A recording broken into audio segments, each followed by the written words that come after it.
Hello everyone, welcome to our webinar on today for our OCSS webinar, and our topic is Long Road Home and Olmstead. How can we expand our efforts beyond institutions and nursing homes? And we would like to welcome you all. We hope that you learned something from our webinar. Next slide, please.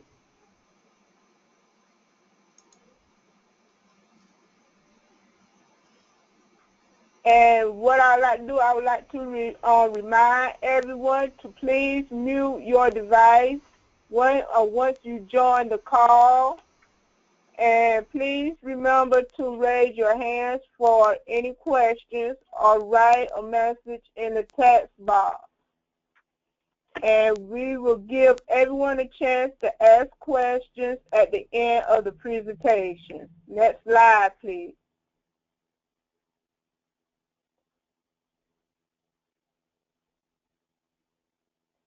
And if you are using more than one device for the webinar, please do not place next to each other to reduce echoing or feedback. Make sure your speakers are turned on. Next slide.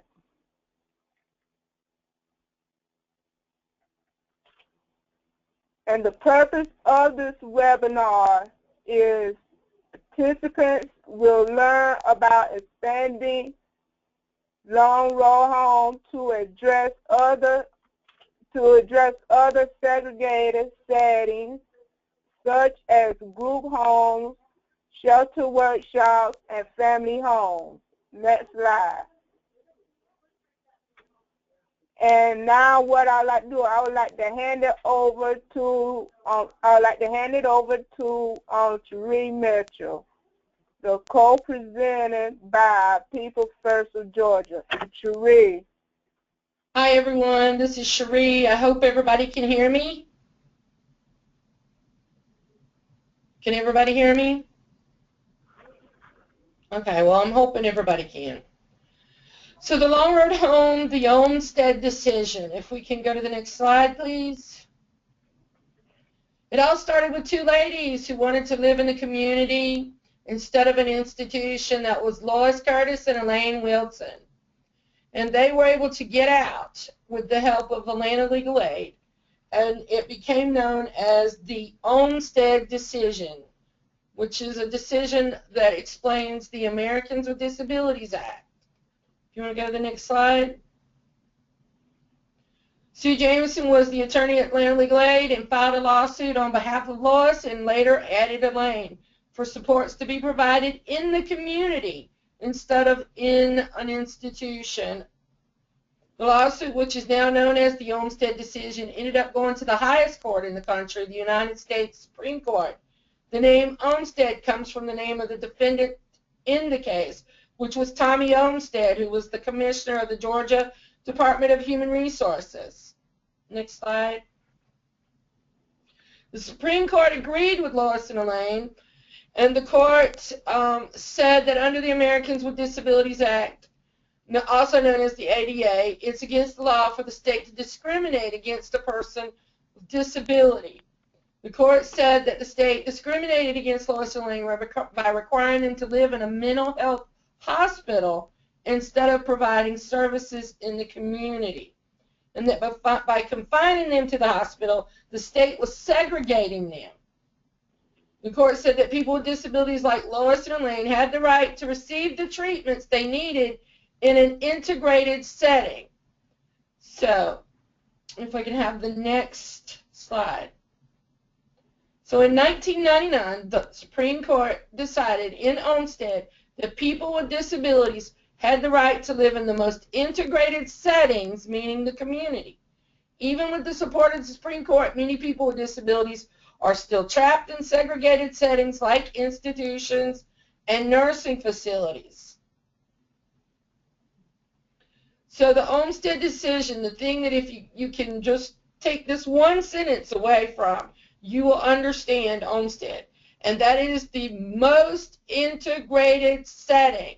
So that means living in the community and receiving services in the community, because they have expanded it. And we're going to talk about that a little later. So now, every year across the country, the disability community comes together to host Long Road Home events to raise awareness. Long Road Home was the brainchild of Kate Gaynor, who with People First of Atlantic started Long Road Home in 2004. Long Road Home events are an opportunity to have crucial conversations about whether your state is Olmstead compliant and to build real collaborations within the disability community. It's simple. Long Road Home is a civil rights movement. People should not be locked away or segregated because they have disabilities. They should be able to have those services in those most integrated settings. And I want you to realize that Long Road Home is a really great way to build relationships with other organizations. If you'll go to the next slide for me. So what is Long Road Home and why is it important? Long Road Home is a celebration of disability civil rights. It is to celebrate the Olmstead Decision, which says that people with disabilities have the right to receive services in the most integrated setting, meaning the community.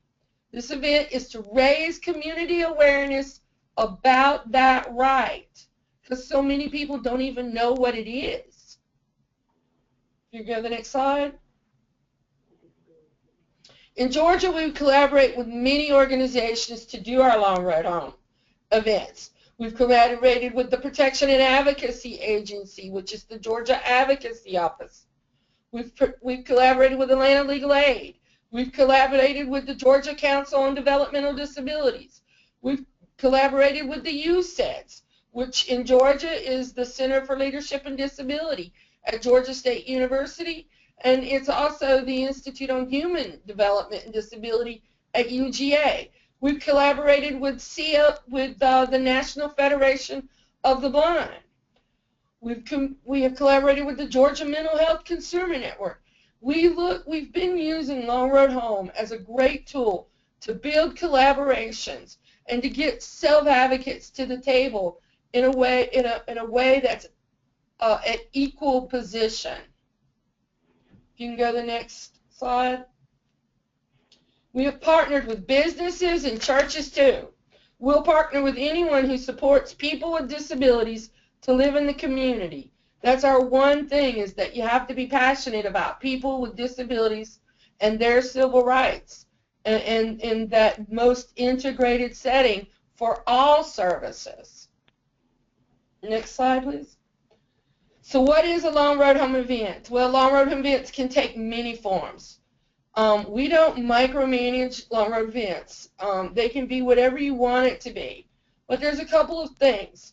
So just to give you an example, some past events have included rallies at state capitol buildings. It's been marches. It's been public forums. It's been lunch and learns. Your event can take any shape, but remember that the goal is to bring attention to what the Olmstead Decision is and the fact that there are people with disabilities waiting to be free and have good lives. It's about real lives, real homes, real jobs, real education, and real vote. Next slide.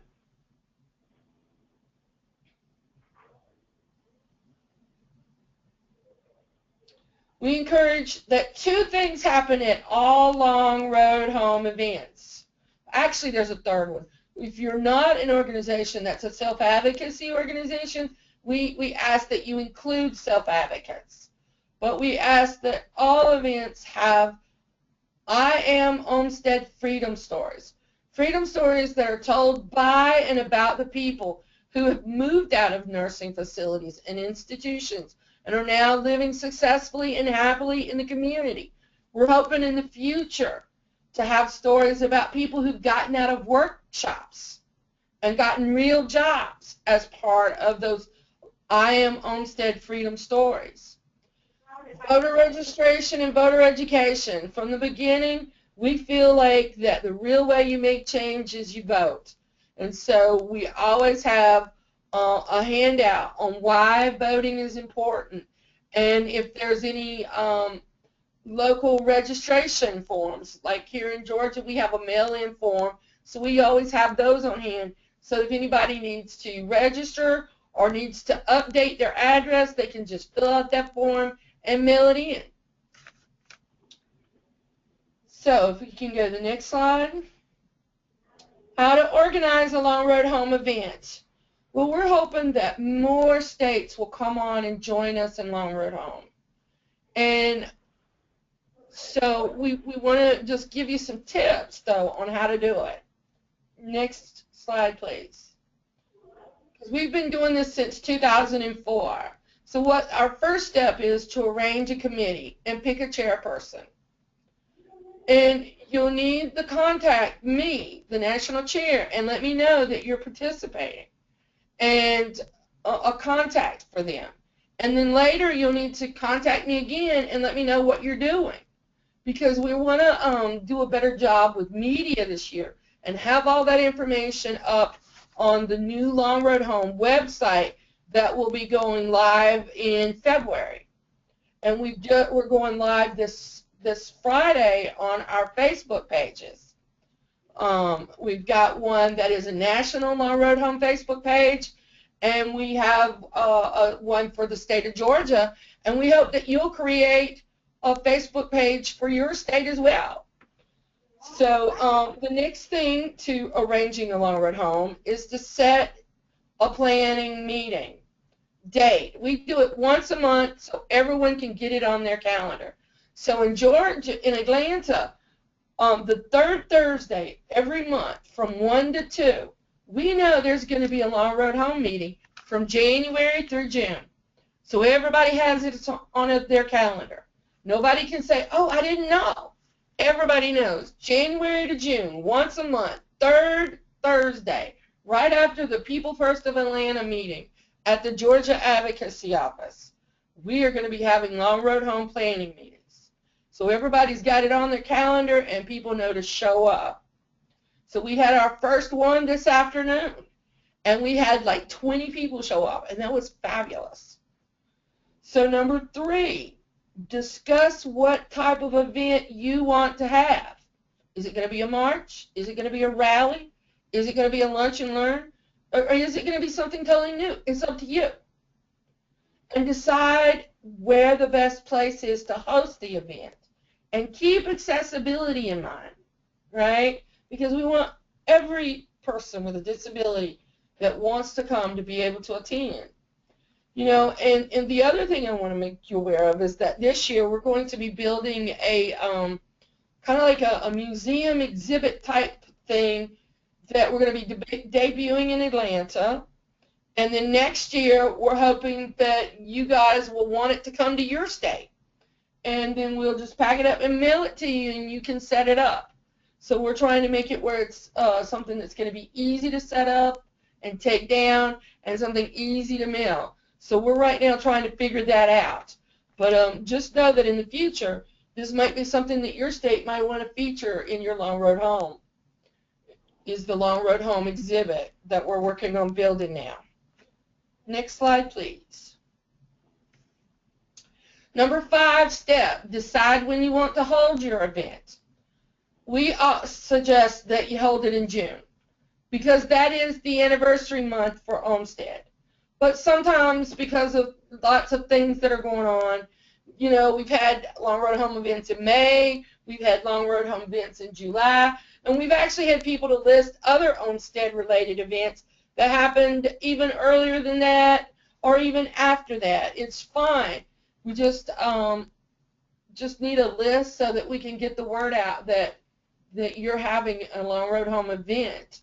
And you can have more than one. We actually have had 7 of them last year in Georgia. So, you know, local groups organized Long Road Home events in their local towns as well. So it's up to you. You can start small and have just one event in your whole state, and then maybe the next year you want to grow it to having events in other areas as well or not. It's up to you. So the next thing that we found works for organizing a Long Road Home is to make a to-do list. At the end of each meeting, we have a to-do list of what needs to be done, who's doing it, and when's it going to be done by, right? And if somebody sees that they're not going to have it done by the time that they said they would have it done, they know to call and ask for help. Because sometimes, you need support. So that's how we do that. And then, finally, turn in your Long Road information to the national chairperson for it to be posted on the Long Road Home website no later than May 30th of every year. Next slide. I wanted to show you an example of an agenda for an event, for a Long Road Home event. So as you can see that this is from the Atlanta event last year. So I did the welcome, and we had a section called What is Olmstead?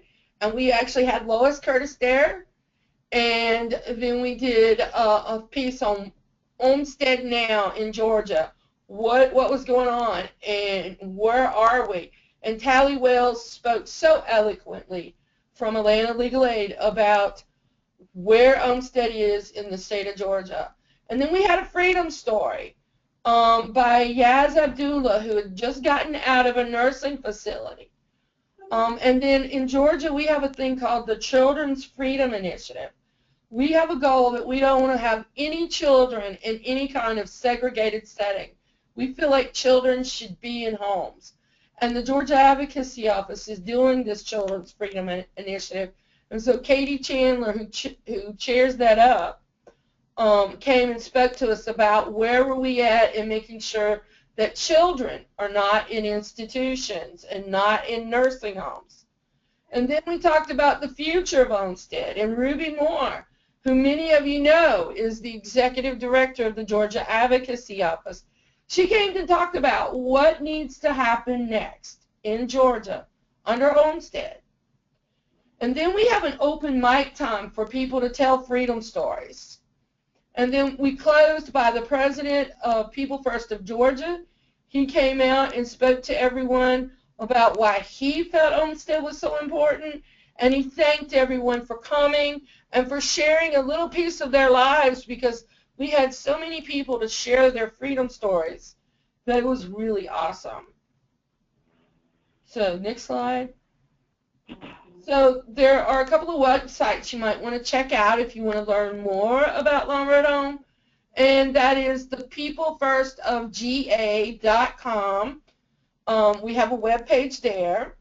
And then Atlanta Legal Aid has an I Am Olmstead website, and you can get lots of great information there as well. We do a lot of collaborating with Atlanta Legal Aid because they were the original organization that did that Supreme Court case. And they've got some really great stuff on that website as well. And my contact information is on that peoplefirstofga.com on the Long Road Home page, so that you can contact me and let me know that you're going to do Long Road Home, and a name and a contact. And then later, when you've decided what your event is, you'll contact me again and tell me all the details so that I can share it with the world. Next slide. So there's my contact as well, listed there. So I hope that you guys will really consider doing Olmstead. I know that the great news is there are a lot of states now who don't have institutions, but there are still nursing facilities, and there's still workshops, and there's still lots of segregated settings where people with disabilities are being segregated away from the community. And Olmstead applies, because remember, it's all about that most integrated setting. I'm going to say it again. The most integrated setting. That's the key to understanding what Olmstead is. Thank you. Next slide, please. Thank you, Cherie, for that great presentation.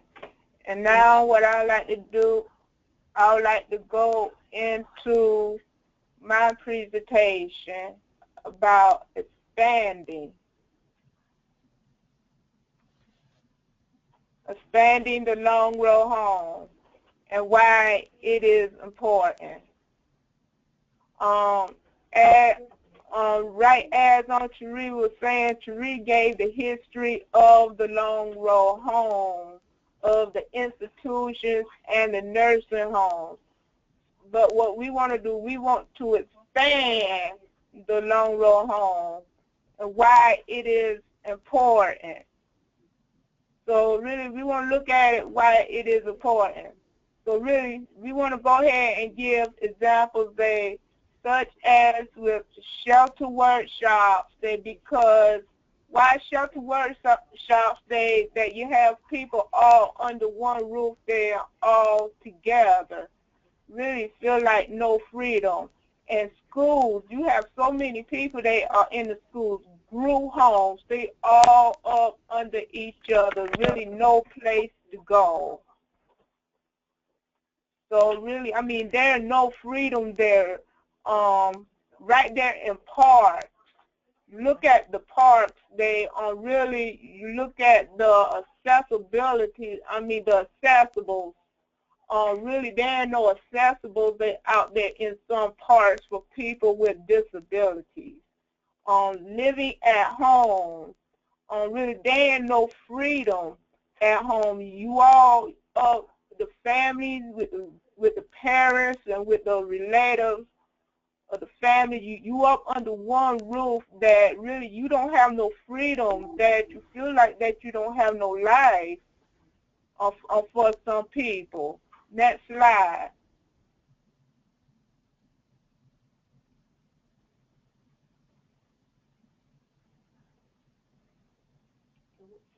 So so the question is, so what can we do? Well, we know that we have a voice, and we know that when we all get together, our voice are loud. So really, we know that when we all get together, our voices are loud, and we make sure that our voices are being heard. So really, and that we allow for our voices to be heard, and that we speak up, and that next we have to take action. We have to go ahead and take that action once we speak up.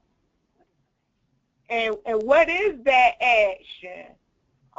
We go out there and we goes out and we go and get the support. We go and get the resources that what we need. And sometimes sometimes we take some risks. We have to take risks at that as well. And that we continue to collaborate. We have to continue to collaborate the event as well. We have to share our stories as well. We cannot go ahead and back down there and not to tell our stories, because we have different stories. All of our stories is not the same. So it's good to tell our stories, to share our stories with one another. Next slide, please.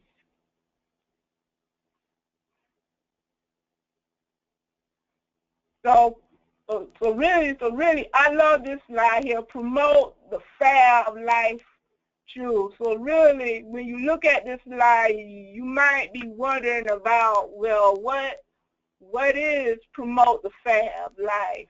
Well, first of all,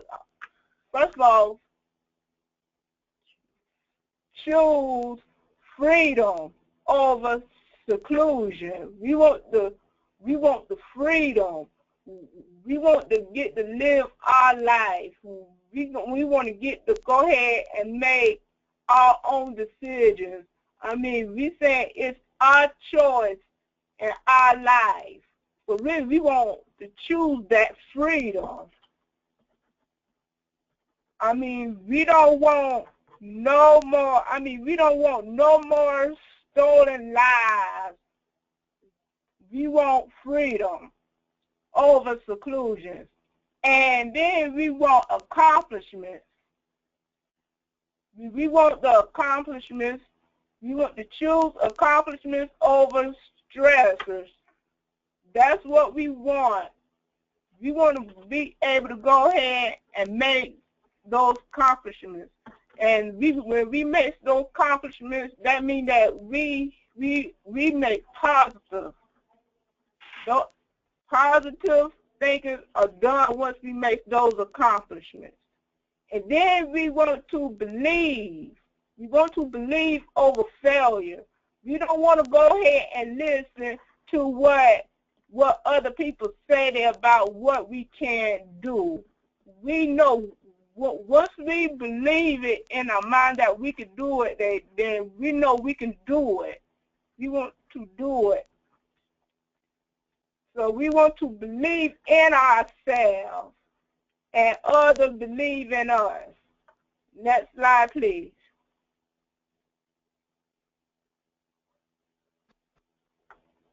So the OCSS states questions and answers. Any questions? No, there are not any questions. Okay. Have you sponsored a long road home in your state? That's the first question. And question 2, how could you expand beyond institutions and nursing homes to get to other segregated settings? So we will hear from Alabama first.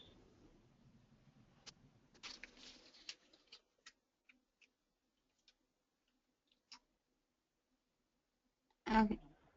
Hello? No. Can y'all hear me? Yeah, go ahead. Okay. I think Susan I think is on the phone, and I think Nikki is on her computer at home. No, I'm on the phone. Yeah. Okay, Nikki's on phone. So, and Vicki, you might have to help me out with this one. I'm not sure that Alabama has held a long road home event. I don't think we have. Vicki, do you know if we have, and that I'm not thinking of something? Can you hear me? Yes. Okay. You've not formally sponsored a long road home event before. You've had events that brought attention to the closing of institutions when Partlow was opened, but you did not formally call it a long road home event. You did focus on the Close the Door campaign that SABE had in many of those events, but you've never had one that you've officially called that. Yeah, I did not believe we had, but I just was going to make sure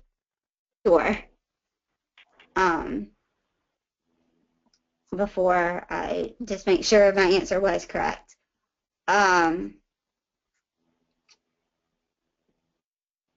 And as far as, what was the second question, what we could do beyond? How could you expand beyond institutions and nursing homes to other segregated settings? Well, I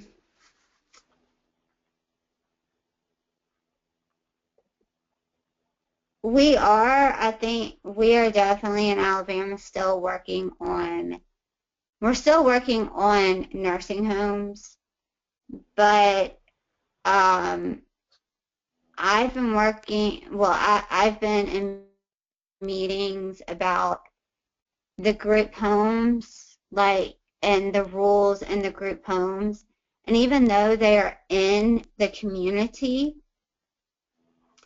there are a lot of institutionalized rules, which has been said that when the group homes were set up, that's the rules were formed from an institutionalized setting. So we're trying to get rid of those rules. I'm not sure. I'm working with the department and everything, so I'm not really sure how that's what we're going to do on that. But that is, I know we are looking at group homes. That is something we are looking at. Brittany, can you hear me? Yes. Susan, what's happening is that our state is, the Department of Mental Health is in the midst of implementing the new CMS rules, which are a result of the Olmstead Decision. So that's what's going on, the partnership with People First and the Department of Mental Health and providers to try to make sure that the new CMS rules, which are based on the Olmstead Decision, are being met in Alabama. And that's for all settings, not just group homes.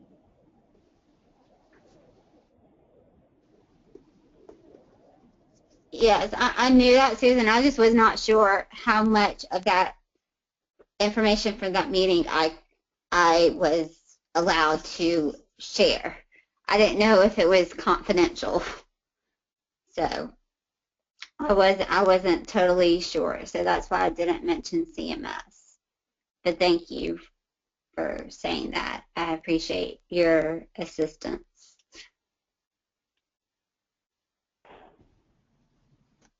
Mikey, do you have anything you want to add? Well, yeah, we're, fighting for this, and, it's a good thing we, do, get rid of these, group homes and because, I can't, sometimes you have to, do what's right if you lived in one.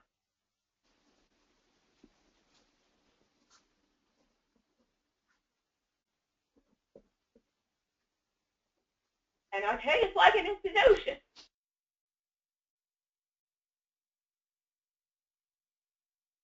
You understand what I'm saying? Mm-hmm. Okay. Brittany, this is Vicki. May I say something for a second? Sure. I was just going to add our work around employment first and trying to to promote folks to have jobs and get out of segregated settings are also Yeah, oh my gosh, I totally went blank. I cannot believe I did not say that. Thank you for adding that, Vicki. Yes, that is definitely very true. The other thing I wanted to mention is all of these activities could be, you could use the term long road home as you talk about those activities and, get involved with Georgia to, basically as a nationwide campaign, to end these types.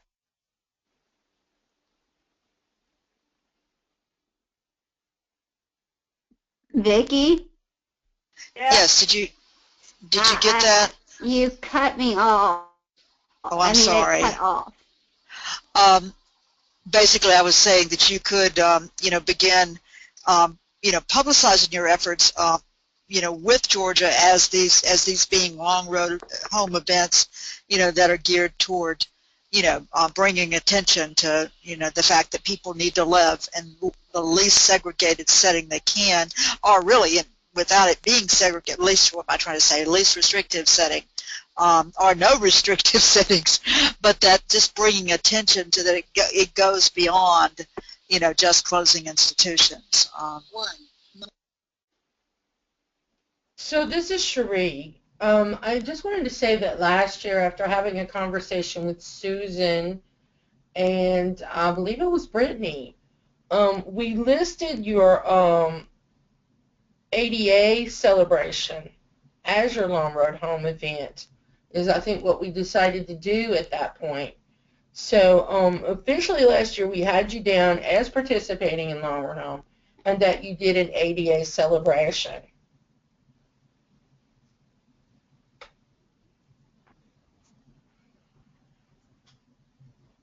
Okay. That Yeah, that's Cherie. correct. Thank you. That's correct. And in addition to that, when we did our Young Emerging Leaders training, we had Cherie come and do a wonderful presentation on Olmstead and the Long Road Home. Yeah, I think I did list that as well under your Long Road Home events last year. So I'm looking forward to seeing what you guys come up with this year for 2016. We're working hard. And I'm excited to be listing Alabama as being involved in Long Road Home.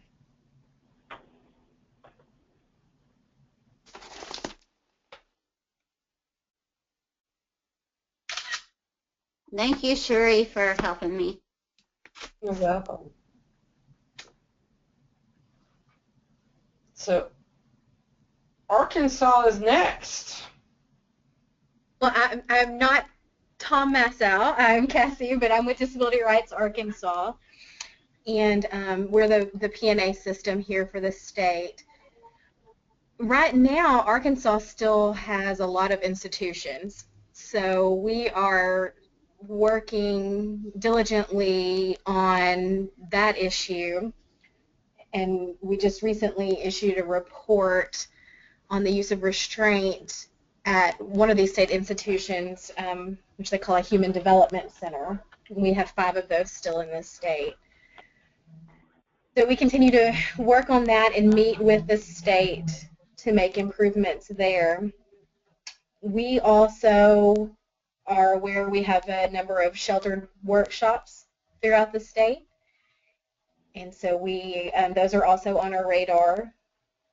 And we do have one state-run nursing home that we have monitored and are working with those that wish to receive services in the community to determine how we can help with that.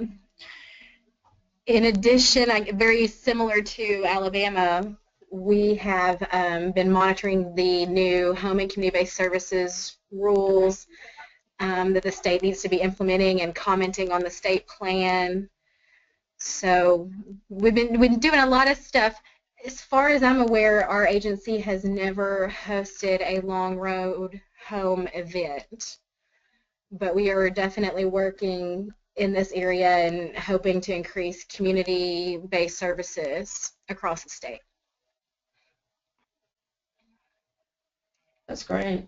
This is Cherie. A couple of years ago, Eric Treat headed up an effort by People First to do something for Long Road Home, and we had him listed, but it has been a couple of years since then. Right. We have not had a Long Road Home event in Arkansas of any type. So I'm excited that you guys are in the conversation, and I'm hoping that you will join us again in doing Long Road Home for 2016. Thank you.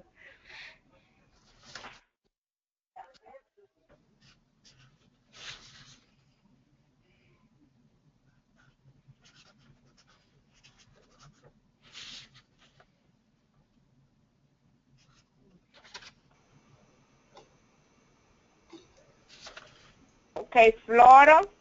So Anyone on from Florida? who would we have from Florida?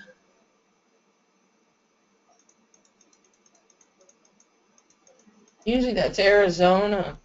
I don't see him on here.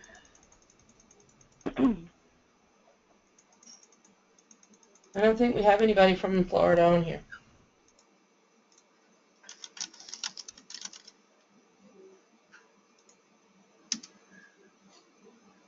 Right. And of course, Okay. in Georgia, we're going to be doing Long Road Home again. We're looking at putting together a big museum exhibit type thing that we're going to debut in Atlanta this year. We'll probably have a couple of events around the state as well. And we're hoping that in the future that we'll be able to send that exhibit to other states to use for their long road home as well. It's our endeavor. We're working very closely with Atlanta Legal Aid to put this together. I'm really excited about some of the ideas that we've got planned. So, yay. We're hoping to have some original art by Lois Curtis and by Jerome Lawrence, who is an artist with a disability who has participated for years in the Atlanta event and displayed his art that is so beautiful. So. That's it? That's it for now.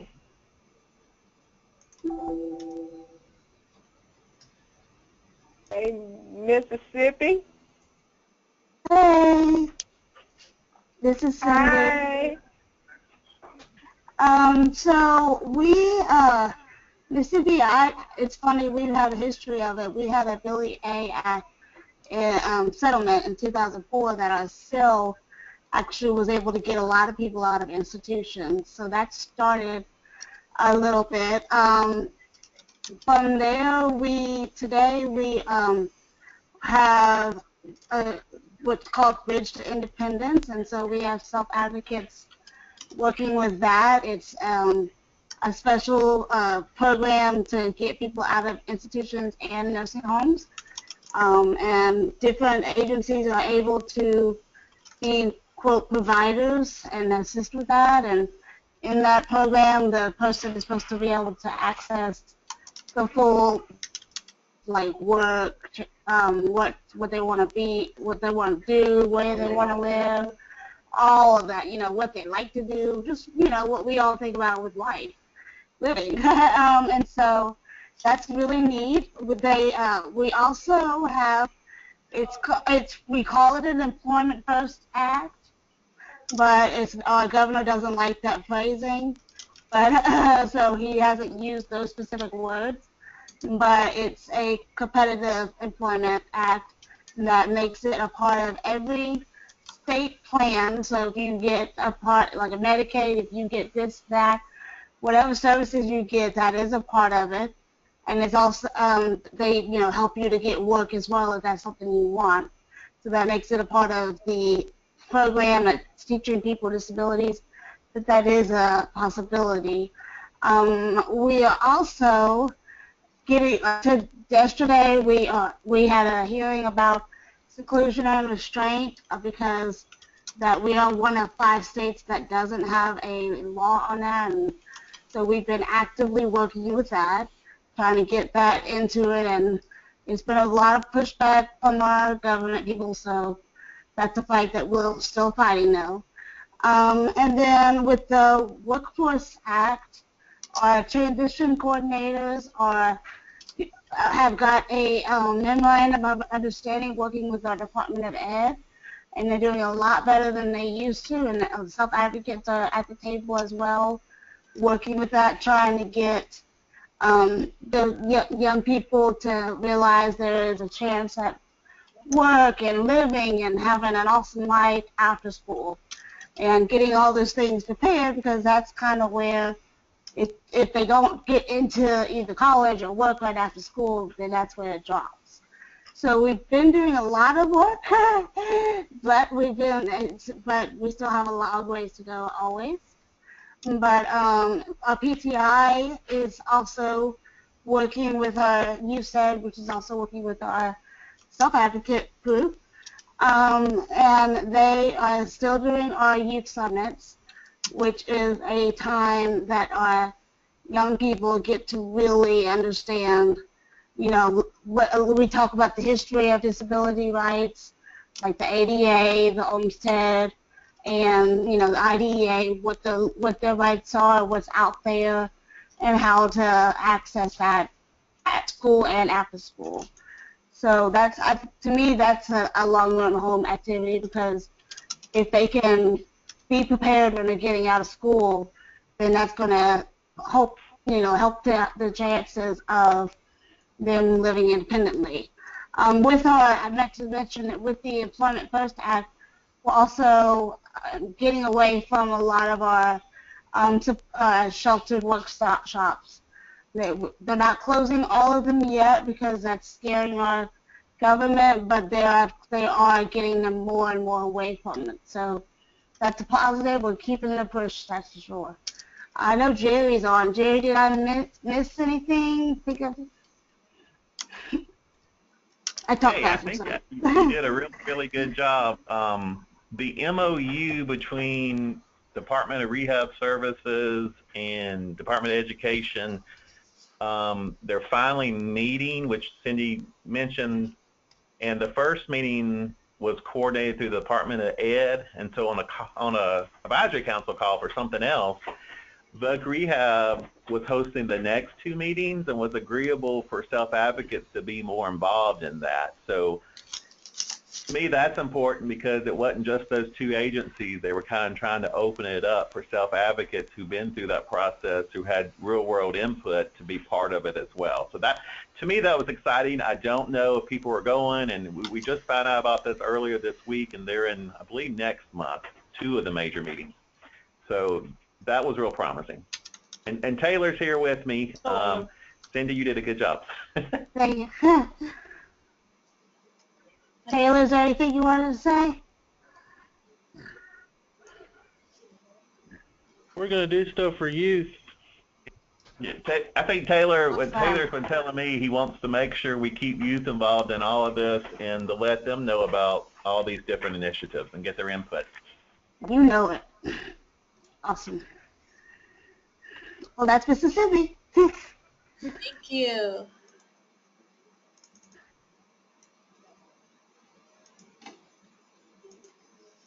Okay, we'll move on to North Carolina. Anyone from North Carolina? Let's see, who would that be? I don't see anybody. I don't see anybody unless Ebony. What state is Ebony from? South Carolina.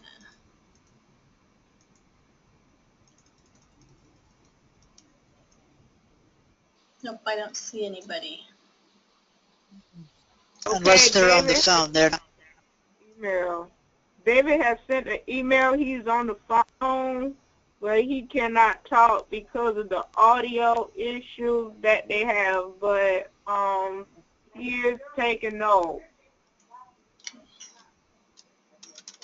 David, we would love to see North Carolina be involved in Long Road Home. I think that you guys have done some things in the past, but we would love to see you join us again.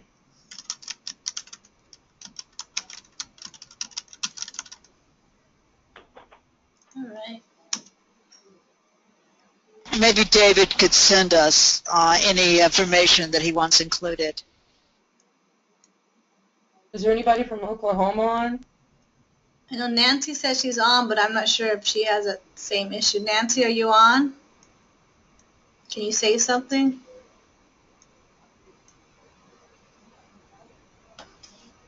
Well, I can tell you that Nancy called me a while back. Wait, hang on. She sent me something here. Let me read it.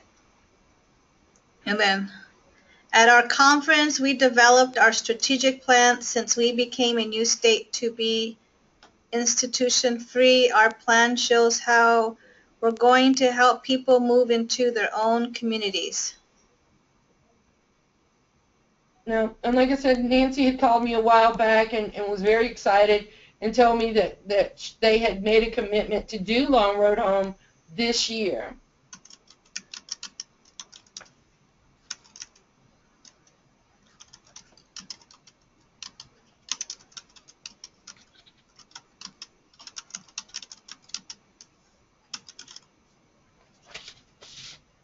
All right.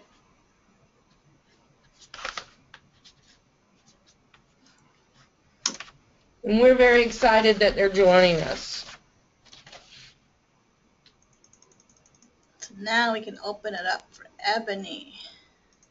Hi everybody, this is Ebony, and I just want to thank Ms. Cherie for an excellent presentation this afternoon. I really got a lot out of it, and I'm going to take a lot back to my state. As far as for South Carolina, I am happy to say that myself and 3 other advocates are part of the person-centered work group for South Carolina, and that work group is composed of human service providers around our state as well as advocates to make the services for advocates person-centered. And as 2 states have already mentioned, we are trying to go through the community-based waiver and go through those rules of what is actually going to entail. So that's still in the process as of right now.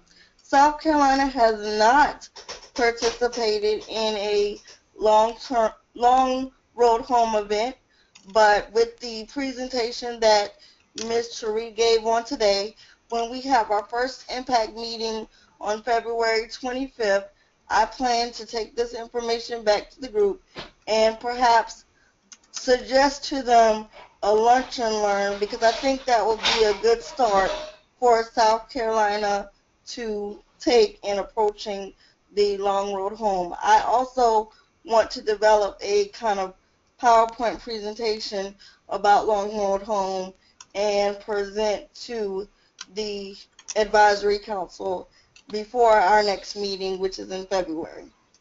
But we have not participated in an event, but we hope to get started with Long Road Home at some point during the year. It is a goal. Right. I would like to add to that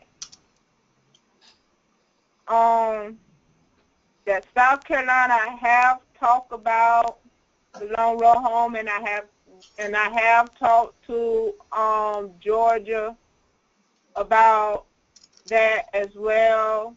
So we are down for the Long Road Home to participate in it, to be one.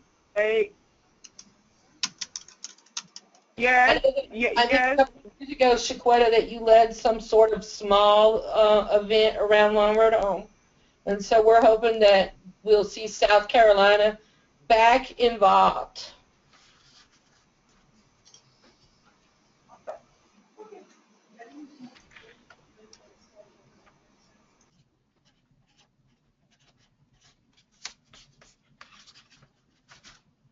Thank you. Tennessee.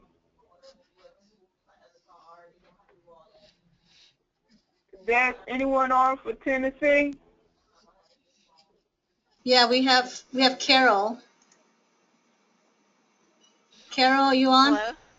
Yes, can you hear me? Yes. Okay. I guess, is April on by phone by any chance? I guess not. Okay, well, I'm happy to report of some of our activities in Tennessee, and yes, thank you so much for this great webinar today. I'm with the UCSS, the Vanderbilt Kennedy Center here in Nashville, and as far as I know, I've looked on the internet and things, I can't find that we've hosted an actual Long Road Home event, but we're doing many things around inclusion. Our state has an Employment First statewide project that's going very well, and we have a Tennessee Works project out of the Kennedy Center to help inclusion in the workspace places. We've had summits for youth, we've had Educate to Advocate training, and next week we have Disability Day on the Hill, and we have a lot of people from our community going down there for that, which is very exciting, prepared to speak to our legislatures. And we had the Clover Bottom closing ceremony recently, and Bill and Sam, who most of you know, were on a video that the commissioner showed at that closing ceremony because they were some of the youngest residents of Clover Bottom for a long, long time in Arlington, and they were just wonderful in the video.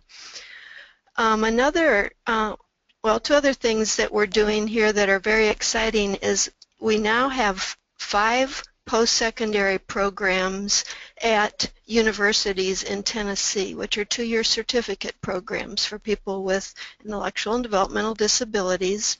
And 3 of those programs recently got 3 huge grants from Department of Education to expand those programs to 4-year programs instead of 2-year certificate programs, and to include a lot more people. So we're very proud of our state for getting those grants and being able to expand those services. In addition, we instituted person-centered practices across our state several years ago. An initiative started. I'm one of the person-centered thinking trainers for our Department of Intellectual and Developmental Disabilities, and it's one of the favorite parts of my jobs that I do. Those are the primary things that I can think of for Tennessee. Vicki or anybody, if you have anything to add, please do.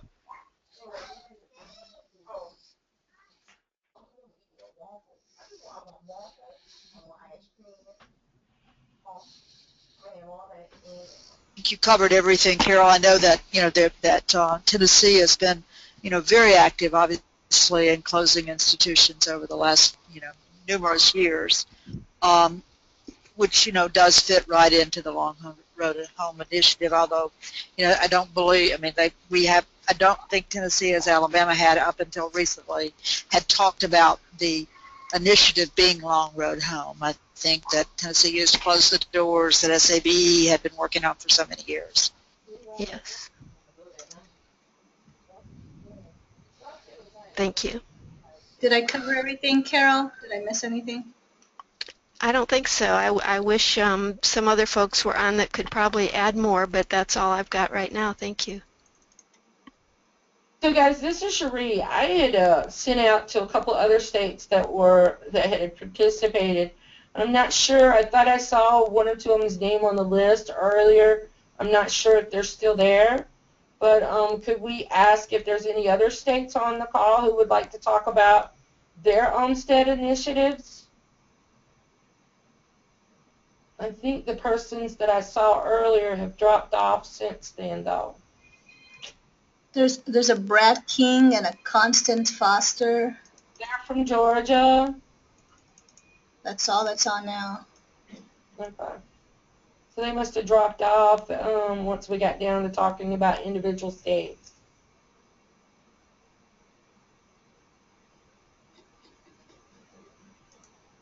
But the cool thing is some other states that have participated. For the first time last year, West Virginia participated, which was really awesome. And we're hoping that they'll come back. We've had Washington State had a Long Road Home a couple of years ago. Arizona a couple of years ago. Amira had worked with someone to put together a Long Road Home event, but did not participate last year. And the same with Washington. They had participated a couple of years ago, but haven't participated last year. So it would be really great to see, all those states come back as well. So that we're hoping that all of you will do Long Road Home and will join us, and that you'll shoot me an email and let me know the contact person and a contact number, and then later on when you've decided what your event is, shoot me that information so that we can get it up on the Long Road Home website. Okay, thank you. I would like to thank all the states for a great discussion, and thank you for your participation in this webinar. It was a great webinar. So now we would like to move on to the date to remember. Next slide. On February the 18th, we will be having our advisory meeting on GoToMeeting. And as a reminder, in January, that it will be the submit first quarter invoice, quarterly plan update, and the first vlog for the year. And if you have not done so, Next slide, please. March 17th, for our webinar day, our topic would be how can our partners help to sustain our peer-to-peer efforts. And April 21st, our leadership training curriculum. And that time will be at 3:30 Eastern Time, 2:30 Central. Next slide.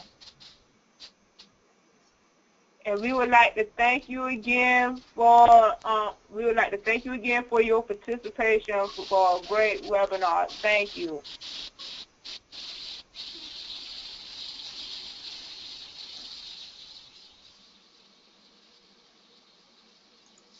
All right, it's over.